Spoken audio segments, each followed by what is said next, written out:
It's necessary to moisten the patient's mouth to quench their thirst and hydrate areas that are usually naturally moistened with saliva. As the patient declines and is no longer able to safely take in fluids, dehydration of the oral mucosa will occur. For comfort and better absorption of sublingual medications, using methods such as liquids in straws or spoons and oral swabs can provide small amounts of fluid. The goal of this is comfort, and the patient will not be able to consume the large amounts of fluids that they once would. On average, once an hour of oral care should be provided, or as needed. Use a clean cup with a small amount of fresh water. Dip the swab into the liquid, allowing the water to absorb into the sponge. Rotate the sponge in the cheek pockets, roof of mouth, and tongue.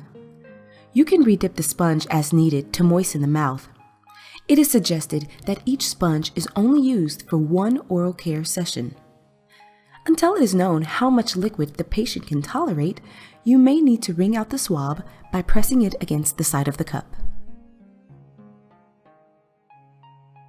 Fill a clean cup with a small amount of fluid or crushed ice and place it in the mouth. It is important to watch for signs of coughing, teary eyes, and restlessness, as you may be administering too much fluid.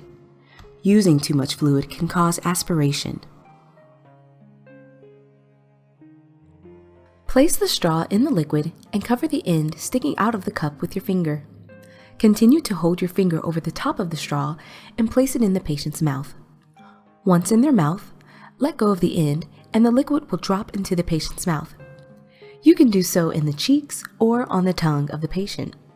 If able, they can use the straw as it would normally be used, but if not, this is a helpful alternative.